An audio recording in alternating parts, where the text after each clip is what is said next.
બ્રહ્મ સંબંધ શા માટે અને એ લેવાથી શું ફાયદો થાય?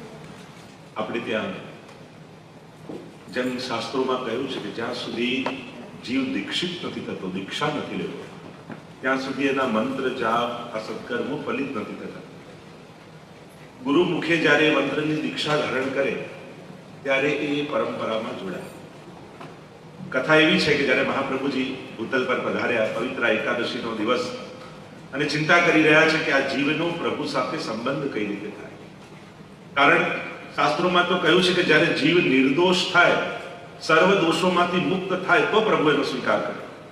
પણ જીવ તો હજારો દોષોથી ભરેલો છે. આપણે તો છોડવા માંગી છતાંય છૂટતું નથી. અપરાધો તો ક્ષણે ક્ષણે જાણતા અજાણતા થાય છે. તો શું આપણા જેવા જીવોનો પ્રભુ ક્યારે સ્વીકાર જ નહીં કરે? આ ચિંતા જ્યારે મહાપ્રભુજી કરી રહ્યા હતા કે અનેક દોષોથી ભરેલા જીવનો નિર્દોષ પ્રભુ સાથે સંબંધ કઈ રીતે થાય, અને જ્યારે ચિંતા કરી રહ્યા હતા, મધ્યરાત્રિ પવિત્ર એકાદશીની સિદ્ધાંત રહસ્યમાં વર્ણન કર્યું છે. શ્રાવણ શ્યામલે પક્ષે એકાદશ્યામ મહાનિશી સાક્ષાત ભગવતા પ્રોક્તમ તદક્ષરસ ઉચ્યતે. અને એ સમયે મધ્યરાત્રિએ સાક્ષાત પ્રભુ પ્રગટ થયા અને એમણે આ બ્રહ્મ સંબંધ મંત્ર શ્રી મહાપ્રભુજીના, અને આ બ્રહ્મ સંબંધ મંત્ર છે શું? તો કે શરણાગતિની દીક્ષા છે. આપણે ત્યાં બે પ્રકારની દીક્ષા છે, એક નામ દીક્ષા, બીજું શરણાગતિની દીક્ષા, અષ્ટાક્ષર ને પંચાક્ષર. કારણ કે ભગવદ્ ગીતામાં ભગવાન આજ્ઞા કરે છે, સર્વ ધર્માન પરિત્યજ્ય મામ એકમ શરણમ વ્રજ, તું મારી શરણમાં આવ. એમ ભગવદ્ ગીતામાં ભગવાને આજ્ઞા કરી, પણ પ્રોસેસ નથી બતાવી કે શરણમાં કઈ રીતે જવાય. તો આજની રાત્રે પ્રગટ થઈ પ્રભુએ શરણાગતિની પ્રોસેસ આપી છે કે શરણાગત થવાની આ વિધિ, એટલે એને બ્રહ્મ સંબંધ કહીએ છીએ. બ્રહ્મ સાથે આપણો સંબંધ એમ તો અનાદિ છે, પણ એ જીવાત્મા અને પરમાત્માનો સંબંધ છે. અહીંયા જે સંબંધ છે એ સર્વ ભાવનો સંબંધ છે. મહાપ્રભુજી કે સર્વદા સર્વ ભાવેન ભજનીયો વ્રજાધિપ, એટલે કે મારી ભીતર રહેલા સર્વ ભાવો દ્વારા હું ભગવાન જોડે સંબંધ જોડું છું. એટલે કે ત્વમેવ માતા ચ પિતા ત્વમેવ ત્વમેવ બંધુશ્ચ સખા ત્વમેવ ત્વમેવ સર્વમ મમ દેવ, એટલે કે સર્વ ભાવો. આપણે ત્યાં 5 ભાવો કયા છે, એ પાંચો ભાવો સાથે પ્રભુ સાથે સંબંધ જોડું છું. તો આમ આ શરણાગતિની વિધિ એટલે બ્રહ્મ સંબંધ. તેમાં મંત્રમાં આપણે બોલીએ છીએ કે ભગવાનથી વિકુટા પડે હજારો જન્મોનો સમય વ્યતીત થવાથી હૃદયમાં જે તાપ ક્લેશનો આનંદ તેને તિરોધાન કરે છે. ભગવાનના અંશ આપણે છીએ, તો અંશ છીએ તો ભગવાન રૂપ હોવા જોઈએ. જે ગુણો ભગવાનમાં છે, જેમ પેડામાંથી ટુકડો તોડો, મોટા ટુકડામાંથી સ્વાદ અને ગુણ હોય, એ નાના ટુકડામાં હોવા જોઈએ. પણ વિખુટા પડે અનેક જન્મો વ્યતીત થઈ જવાથી, એના કર્મબંધનો આદિ લાગવાથી જીવ પોતાનું મૂળ સ્વરૂપ ભૂલી જાય છે કે હું કોણ છું અને મારે શું કરવું જોઈએ. તો એવો હું જીવ, મારું દેહ, પ્રાણ, ઇન્દ્રિય, અંતઃકરણ, ઇન શોર્ટ આજ સુધી જે કાંઈ પણ મેં મારું માન્યું છે એ આત્મા સહિત પ્રભુ આપને સમર્પિત કરું છું. એટલે પોતાની અહમતા અને મમતાનું વિધિવત સમર્પણ, એનું નામ બ્રહ્મ સંબંધ. કે જીવ પોતાની અહમતા અને મમતા જેને કારણે સંસારમાં બંધાયેલો છે, એ બંને પ્રભુના ચરણે ધરી અને પ્રભુ સાથેનો એ શાશ્વત સંબંધને યાદ કરે છે. જેમ એ બધું સમર્પિત કરી દે અને પ્રભુની સેવામાં જોડાઈ જાય, તો જેમ અગ્નિ લાકડાની અંદર છે પણ બહારથી અગ્નિ અડાડો ત્યારે એનો અગ્નિ પ્રગટ થાય, એમ એ આનંદ તત્વ આપણી ભીતર છે, પણ જ્યારે પરમાનંદના સંપર્કમાં એના થઈશું ત્યારે એના સ્પર્શથી, એના સાનિધ્યથી આપણી અંદર પણ રહેલો એ આનંદરૂપ અગ્નિ જાગૃત થશે. અને જીવ બ્રહ્મસરમાં બોલે છે કે હે કૃષ્ણ, હું તારો જ છું, કોઈના થવું. એમ તો 6 સ્ટેપ શરણાગતિના મહાપ્રભુજી આપે, થોડો વિસ્તાર થઈ જશે. અનુકૂલસ્ય સંકલ્પ પ્રતિકૂલ વિસર્જનમ કરિષ્યતિ તે વિશ્વાસો વર્તુત્વે વર્ણમ યથા આત્મ નૈવેદ્ય કાર્પણ્ય ષડવિધા શરણાગતિ. આ 6 પ્રકાર શરણાગતિના સ્ટેપ આપ્યા મહાપ્રભુજી. પહેલું, અનુકૂલસ્ય સંકલ્પ, પ્રભુને જે ગમે એ વસ્તુને જીવનમાં સ્વીકારતા, આ પહેલું સ્ટેપ. બીજું, પ્રતિકૂલ વિસર્જનમ, પ્રભુને જે નથી ગમતું એને જીવનમાંથી કાઢવાની કોશિશ કરો. કરિષ્યતિ વિશ્વાસો, પ્રભુ જે કરે છે સારું જ કરે છે એવો વિશ્વાસ, શરણાગતિનું ત્રીજું સ્ટેપ. ભર્તૃત્વે વર્ણમ યથા, મારા ભર્તા, મારું ભરણ પોષણ કરનારા મારા સ્વામી, મારા ઠાકોરજી છે એવું માનીને જીવવું, આ ચોથો સ્ટેપ છે. કાર્પણ્ય એટલે દીનતા, દીનતા ભાવ, આ પાંચમો સ્ટેપ. અને આત્મસમર્પણ, કાર્પણ્ય ષડવિધા શરણાગતિ, અને છઠ્ઠું સ્ટેપ છે શરણાગતિ આત્મસમર્પણ, કે આ જે કાંઈ પણ છે એ પ્રભુ તમને ધરું છું. આ બ્રહ્મ સંબંધમાં જે ભાવાર્થ છે એ છઠ્ઠું સ્ટેપ. આમ 6 સ્ટેપ શરણાગતિના છે. તો જીવનમાં બીજું કંઈ યાદ નથી, આ 2 વસ્તુ તો યાદ રાખવી. ભગવાનને જે ગમે એને અપનાવતા જાઓ, એને જે નથી ગમતું એ જીવનમાં કાઢતા જાઓ. તો આ બધા શાસ્ત્રો તો સારામાં આવી જાય. તો આમ બ્રહ્મ સંબંધ એટલે વિધિવત પ્રભુની શરણાગતિ સ્વીકારવી, અને સ્વીકાર્યા પછી ભગવાનનું વચન છે કે જે જીવ મને શરણાગત થાય છે, અહમ ત્વામ સર્વ પાપેભ્યો મોક્ષે, બધા અપરાધોમાંથી ઠાકોરજીને મુક્ત કરે છે. અને બીજું કહ્યું છે કે યોગક્ષેમમ વહામ્યહમ, એનું યોગ અને ક્ષેમ અનન્યા ચિંતયંતો મામ યે જના પર્યુપાસતે તેષામ નિત્યાભિયુક્તાનામ યોગક્ષેમમ વહામ્યહમ. જે શરણાગત થઈને રહે છે ઠાકોરજી, એનું યોગ અને ક્ષેમ એટલે કે મેળવવાની જે વસ્તુ એની ઈચ્છા છે એનું મેળવી આપવું, એનું નામ યોગ, અને મળેલી વસ્તુને સાચવી રાખવી, એનું નામ ક્ષેમ. તો આમ ઠાકોરજી યોગ અને ક્ષેમ એને કરી આપે છે જે જીવ શરણાગત છે. બ્રહ્મ સંબંધનો લાભ શું? તો કે પ્રભુની શરણાગતિ લો તો પ્રભુ જ ચરણું કરી આપે. અને સિદ્ધાંત દ્રશ્યમાં પણ બતાવવામાં આવ્યું, સહજાદેશ કાલોત્થા લોકવેદ નિરૂપિતા સંયોગજા સ્પર્શજા નમંતવ્યા કથમ ચન અન્યથા સર્વદોષાણામ ન નિવૃત્તિ કથમ ચન. એટલે બ્રહ્મ સંબંધ લેવાથી જીવ સર્વ દોષોથી નિવૃત્ત થઈ અને પ્રભુની સેવાને લાયક બને છે.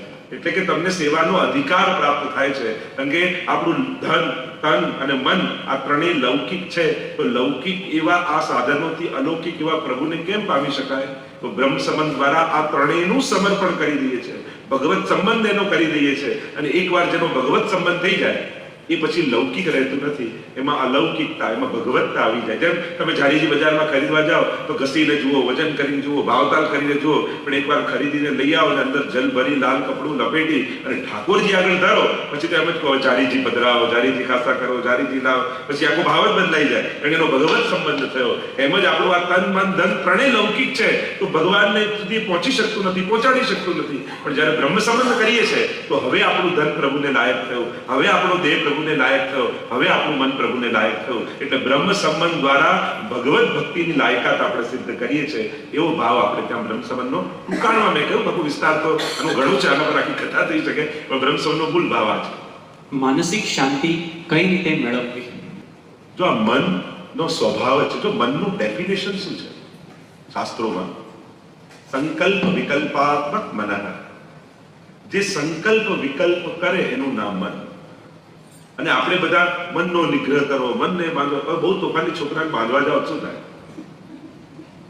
એક વસ્તુ સમજો, જેમ તમારી આંખો બંધ કરીએ તો કેવા બેચેન થઈ જાવ, કારણ કે જોવું એ આંખનો સ્વભાવ છે, એના નેચરમાં છે, એ જોવા માટે જ મળી છે. અને જ્યારે તમે એના નેચરથી દૂર કરો છો તો વ્યાકુળ થાય. તમે કાન બંધ કરી દો તો કેવા બેચેન થઈ જાય, કારણ કે સાંભળવું કાનનો સ્વભાવ છે. તમે તમારા પગ બાંધીને ચાલતા તો કેવા બેચેન, ચાલવું પગનો સ્વભાવ છે, એને એમાં જ આરામ છે, એને એમાં જ ખુશી છે. એમ જ સંકલ્પ વિકલ્પાત્મક મન. આ મનને બહુ પકડવા જાવ છો ને, કે બાંધી દઉં, પકડી દઉં, સ્થિર કરી દઉં. અરે જે ડિપ્રેશનમાં હોય ને એનું મન સ્થિર હોય, કાં યોગીનું હોય, કાં ડિપ્રેશનમાં, કે જેને કોઈ ઈચ્છા જ ન જાગતી. એટલે સૌથી પહેલા માઇન્ડમાંથી આ કાઢી નાખો કે મનનો નિગ્રહ કરવો છે, મનને બાંધી રાખવું છે, મનને એક જગ્યાએ લગાડવું. ચંચળતા મનનો સ્વભાવ છે, અને એમાં જ ભક્તિ માર્ગની સિદ્ધિ છે.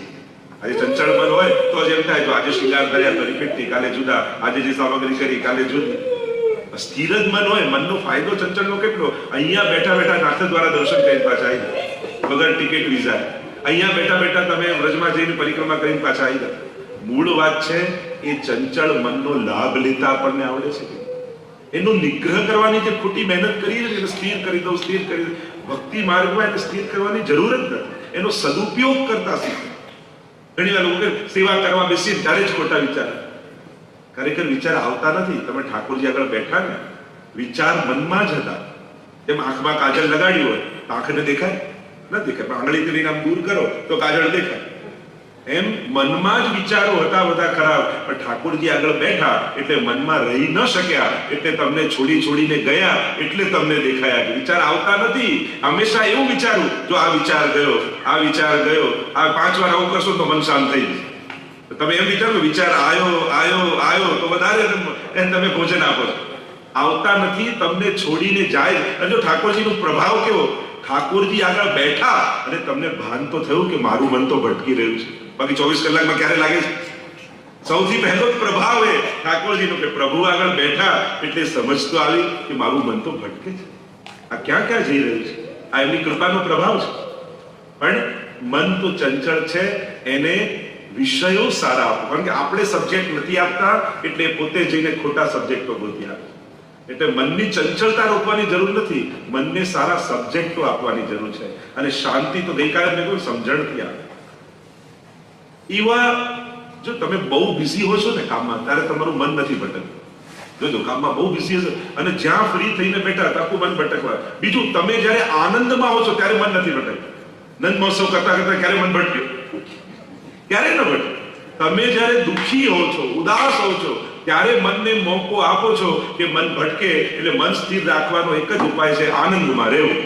તો આનંદમાં જે રહે એનું મન ક્યારે ભટકે નહીં. ઉદાસ થશો અને તો મનને એમ થશે કે આની ભીતર તો રહેવા જેવું નથી, અહીંયા તો ચારે બાજુ ઉદાસી છે, આને છોડીને બીજે જતો. એટલે પ્રસન્નતા એ જ શાંતિનું કારણ છે. અને પોતાની સમજપૂર્વક અથૈવ તસ્ય લીલેતિ મત્વા ચિંતામ ધૃતમ તજેત. મહાપ્રભુજી પણ મંત્ર આપ્યો. જો વિવેક ધૈર્યાશ્રય નામનો કેટલો સુંદર ગ્રંથ મહાપ્રભુજી આપણને બધાને આપ્યો છે. જીવનમાં કેવો વિવેક રાખવો, ત્રિદુઃખ સહનમ ધૈર્યમ, કેવું ધૈર્ય રાખવું અને એના દ્વારા આશ્રય કઈ રીતે સિદ્ધ કરવો, એ તો આખા માનવ જાતિ માટેનો આ ગ્રંથ છે. વિવેક ધૈર્યાશ્રય અદ્ભુત ગ્રંથ. કારણ કે શાંતિની દુનિયામાં દરેકને જરૂર છે. કહેતા નથી એક ભક્તે તપ કર્યું ને બહુ પ્રસન્ન થયા ભગવાન, તો તું માંગી લે. તો લક્ષ્મીજી હાથ દબાયો, ક્યારે આને એમ કહેશો માંગી લે તો બધું લઈ લેશે આપણે, જોશે નહીં આપણી સામે. પ્રભુ કે ચિંતા ના કરો. અને પેલા જ્યાં પ્રભુએ કીધું માંગે ત્યાં આપણું લાંબુ લિસ્ટ કાઢ્યું. પ્રભુએ એક થેલામાં બધું ભરી દીધું અને હવે ચાલતો થયો પ્રભુને છોડીને. લક્ષ્મીજીએ કહ્યું, મેં કીધું ને આને બધું આપશો તો પાછો વળીને નહીં જોઈએ. ઠાકોરજી કે ચિંતા ન કરો, મેં બધું આપ્યું છે પણ શાંતિ મારી પાસે રાખી લીધી છે, એટલે એક દિવસ એને ગોતતો એ મારી પાસે ચોક્કસ આવશે. તો તમે શરણમ ગચ્છ સર્વ ભાવેન ભારત તત્ પ્રસાદાત પરામ શાંતિમ. શરણાગતિ જ શાંતિનો ઉપાય છે. જેટલી શરણાગતિ દ્રઢ થતી જશે ને એટલે જીવનમાં નિશ્ચિંતતા અને શાંતિ આવશે. આપણી દરેક ચિંતા પ્રભુ પ્રત્યેનો અવિશ્વાસ પ્રગટ કરે છે. કારણ શું આપણને પ્રભુ પર ભરોસો નથી? હું તો કહું છું, પછી બીજા કોઈના એક્ઝામ્પલ નહીં, આપણા જ જીવનના એક્ઝામ્પલ જુઓ ને. પાછલા વર્ષો એમ થતું હતું, ઓહો ન્યુઝીલેન્ડમાં PR થશે કે નહીં, થશે કે વિઝા થશે કે નહીં, જોબ મળશે કે. તો દરેક સમયે ભગવાન આપણું કરતા આવે છે.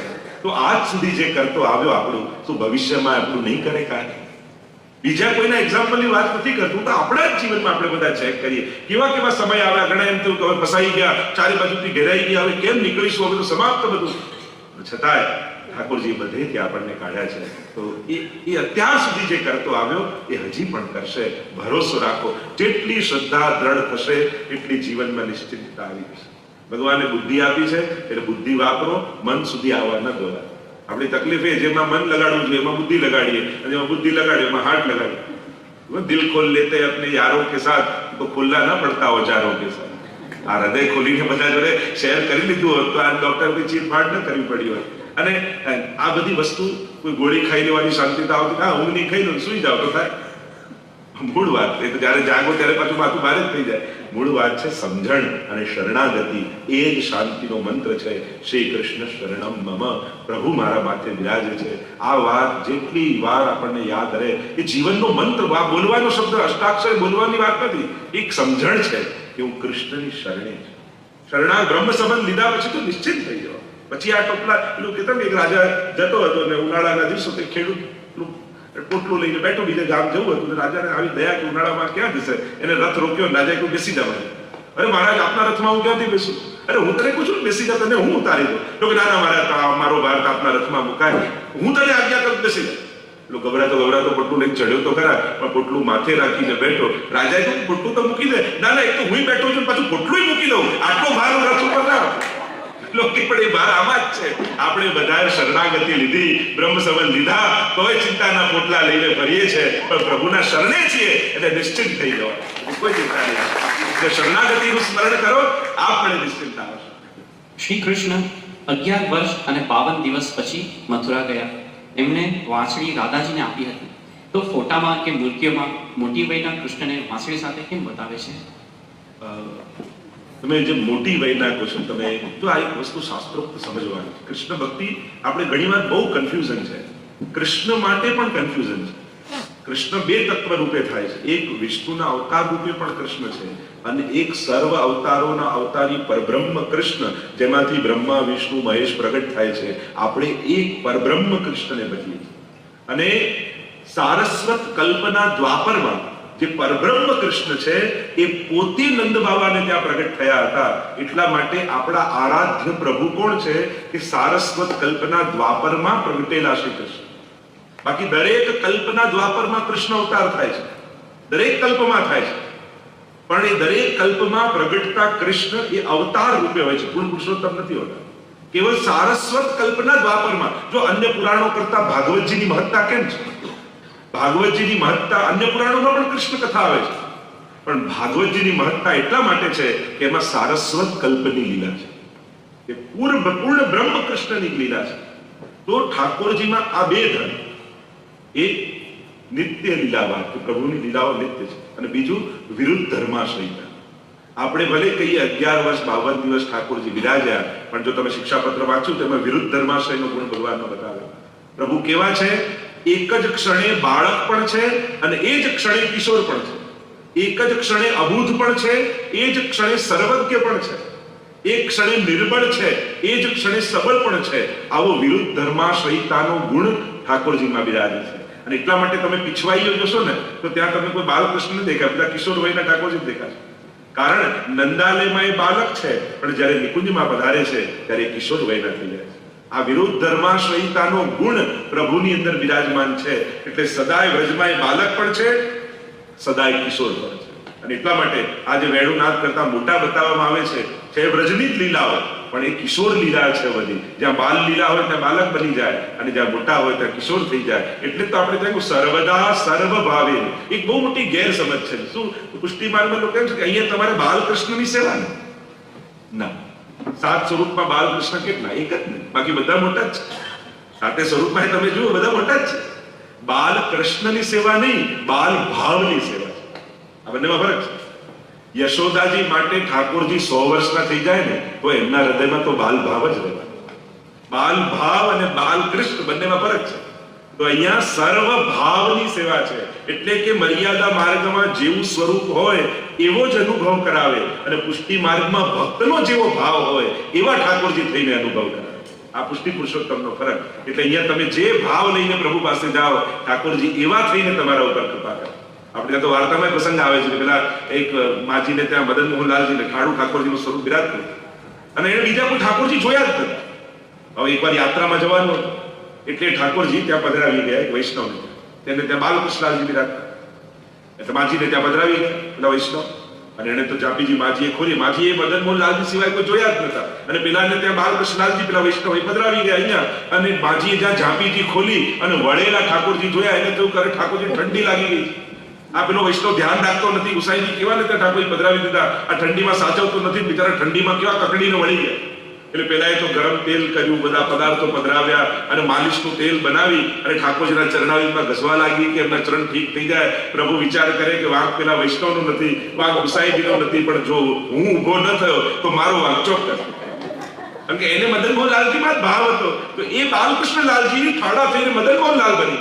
અને એ સ્વરૂપ આજે પણ મથુરામાં બંગાળી ઘાટમાં મદન મોહનલાલજીનું મંદિર છે, ત્યાં બિરાજે છે, જે બાલકૃષ્ણમાંથી મદન મોહનલાલજી થયા. તો આ ફરક છે. બાલ ભાવની સેવા છે, બાલકૃષ્ણની નહીં. તો પ્રભુ સદાય બાલક પણ છે અને સદાય કિશોર પણ છે. આ વિરુદ્ધ ધર્માશ્રય લીલાને કારણે આપણે ત્યાં આ રીતે મોટા સ્વરૂપ દેખાય છે. શ્રી યમુનાજીને મહારાણી કેમ કહેવામાં આવે છે? આપણે ત્યાં ઠાકોરજીની ઈચ્છા શક્તિનું સ્વરૂપ એ રાધાજી છે. અને ઠાકોરજી સૌથી પહેલા તો આપ સૌને આજે યમુનાજીના ઉત્સવની વધાઈ. આજે યમુનાજીનો ચૈત્ર સુદ છઠનો ઉત્સવ છે. આ બધાને ખૂબ ખૂબ વધાઈ યમુનાજીના ઉત્સવની. પ્રશ્ન પણ આવ્યો એટલે સારું થયું. તો ઈચ્છા શક્તિ રાધાજી છે અને ઠાકોરજીની કૃપા શક્તિનું મૂર્તિમંત સ્વરૂપ એ શ્રી યમુનાજી છે.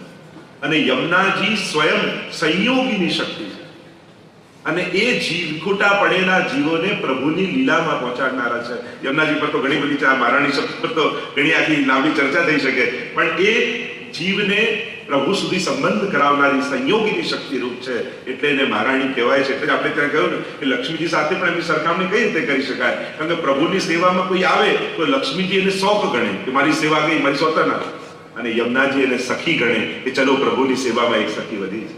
એટલે એ ભટકેલા જીવોને, કારણ કે પ્રભુમાં પ્રેમનું દાન કરનારા મુકુંદ રતિવર્ધિની, તો ભક્તિનું પ્રભુમાં પ્રેમનું દાન કરનારા જો કોઈ હોય એ તો શ્રી યમુનાજી છે. અને એટલા માટે એમને મહારાણી શબ્દનો પ્રયોગ કરાય છે કે વ્રજની સર્વ રાણીઓમાં, કારણ કે આપણે ત્યાં એ 8 જે અષ્ટ પટરાણીઓ છે એમાં જે કાલિંદીજી છે એ જુદા અને આ યમુનાજી છે એ જુદા, બંનેનો ફરક બતાવવામાં આવે છે કે આ 4 યુથ છે વ્રજમાં, એમાં ચોથા યુથના અધિપતિ શ્રી યમુનાજી છે. એટલે કે નમત કૃષ્ણ તુર્ય પ્રિયામ, તુર્ય એટલે ચતુર્થ. પહેલું યુદ્ધ નિત્ય સિદ્ધા ગોપીજનનું, સ્વામીજી એના અધિષ્ઠાત્રી, લલિતાજી, ચંદ્રાવલીજી, અને ચોથા રાણી શ્રી યમુનાજી કે જે કુમારિકાઓએ કાત્યાયની વ્રત કર્યું અને ત્યારે એમના મનોરથ પૂરા, કારણ કે એમની કૃપાથી રાસનો અનુભવ એમને થયો. તો જે રાસનું દાન કરાવનારા છે એ રાણી નહીં પણ મહારાણી છે. એટલા માટે યમુનાજી આગળ મહારાણી શબ્દનો પ્રયોગ કર્યો. સેવ્ય અને પુષ્ટાવેલા ઠાકોરજીમાં શું ફેર છે? નહીં કે સેવ્ય અને પુષ્ટાવેલા એક જ વસ્તુ થયું કે જેની સેવ્ય કર્યા છે, જેને પુષ્ટ કર્યા છે. એટલે કે જે સેવનીય, જેની સેવા કરીએ એને સેવ્ય કહેવાય. એટલે બંને એક જ શબ્દ છે. ગૌસ્વામી 108 નો અર્થ સમજાવો. જેમ ગુસાઈજી હતા તો શ્રી વિઠ્ઠલનાથજી, એમને જ્યારે આખા ગોકુલમાં ગાયોની રક્ષા કરી ત્યારે અકબર બાદશાહે આપનું સન્માન કરી આપને ગોસાઈ પદવી આપી. અને ત્યારથી ગોસ્વામી કે ગાયોના સ્વામી, ઇન્દ્રિયોના સ્વામી એટલે શબ્દ વપરાય ગોસ્વામી. એ પાછળથી વલ્લભ કુલની અટક થઈ.